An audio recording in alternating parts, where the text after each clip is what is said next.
Why walking is the most underrated medicine for aging brains. Close your eyes for a moment and picture this. An 80-year-old woman walking briskly through a park every morning.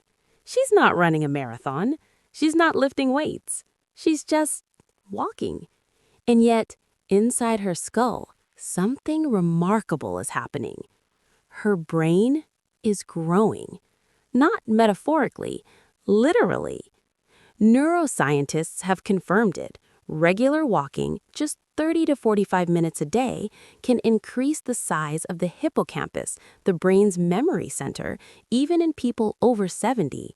It can slow cognitive decline by up to 50%.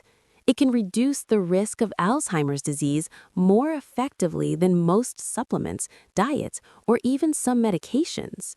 And yet, we overlook it. We chase nootropics, brain training apps, expensive supplements, while ignoring the simplest, most powerful therapy ever discovered, putting one foot in front of the other.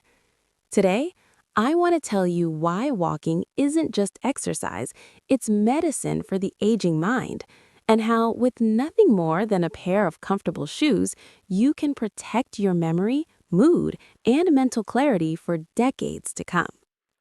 Let's start with a hard truth. As we age, our brains naturally shrink. After 50, we lose about 0.2 to 0.5% of brain volume per year. The hippocampus, the region responsible for forming new memories, is especially vulnerable. By 70, many people have lost 10 to 15% of its volume. This isn't just getting forgetful, it's biological erosion. But here's the miracle. This process is not inevitable.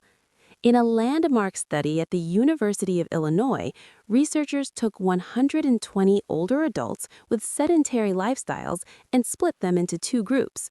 One group did stretching and light toning.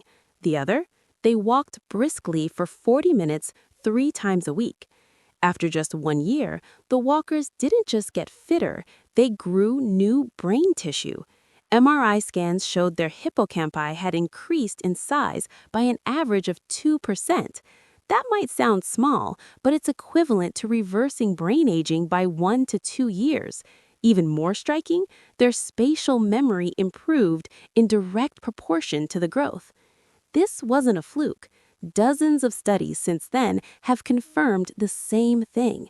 Walking boosts BDNF, a protein often called fertilizer for the brain. BDNF helps neurons survive, grow new connections, and form memories. Low BDNF is linked to depression, Alzheimer's, and Parkinson's. High BDNF? It's the hallmark of resilient, agile minds, even in old age. And walking is one of the most reliable ways to raise it. But how does something as simple as walking do all this? It starts with blood flow. Your brain is only 2% of your body weight, but it uses 20% of your blood supply. As arteries stiffen with age, that flow can diminish, but walking acts like a pump. Each step sends rhythmic pulses through your body, pushing oxygen-rich blood deeper into the brain's capillaries. Over time, this stimulates the growth of new blood vessels, creating a richer, more resilient network. Then there's inflammation. Chronic, low-grade inflammation is a silent driver of brain aging. Fat tissue, poor diet, stress all fuel it. But walking reduces levels of inflammatory markers like C-reactive protein and interleukin-6. It also activates anti-inflammatory pathways through muscle contractions. Less inflammation means less damage to delicate neural circuits. And let's not forget stress.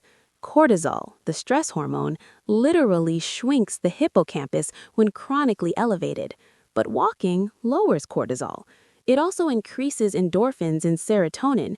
And if you walk in nature, even better. Studies show that green exercise reduces rumination, the repetitive negative thinking linked to anxiety and depression, more than urban walking. Now, what kind of walking works best?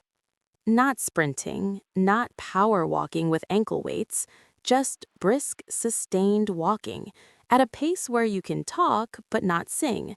about 3 to 4 miles per hour, or roughly 100 steps per minute. The magic seems to kick in at about 7,500 steps per day.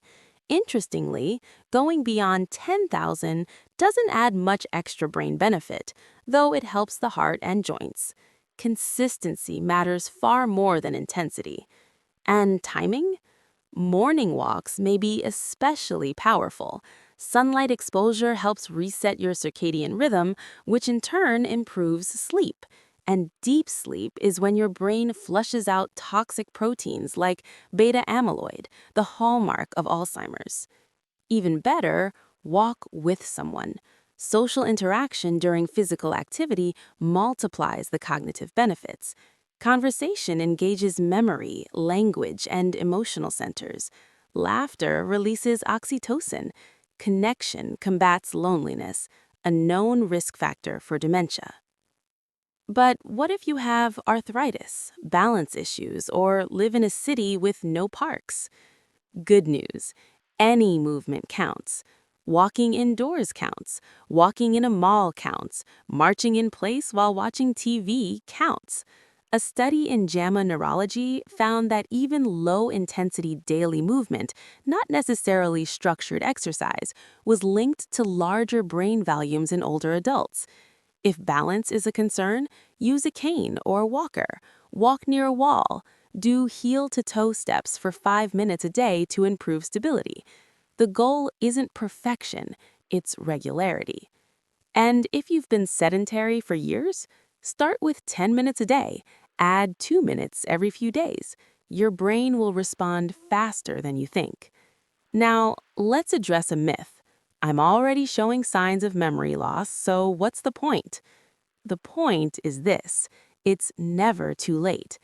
In a study of adults with mild cognitive impairment, the stage between normal aging and dementia, those who began a walking program showed slower decline and better executive function than those who didn't. Their brains weren't just surviving, they were adapting. Walking won't reverse advanced Alzheimer's, but it can delay the onset, slow progression, and preserve quality of life longer than almost any drug on the market. And unlike pills, it has no side effects, only side benefits: better sleep, lower blood pressure, improved mood, stronger bones, healthier joints. So why don't doctors prescribe walking more often? Partly because it's free, partly because it's simple. And in a world obsessed with high-tech solutions, we've forgotten that the oldest remedies are often the wisest. But the science is clear. If walking were a pill, it would be the most prescribed medication in the world. So here's your prescription.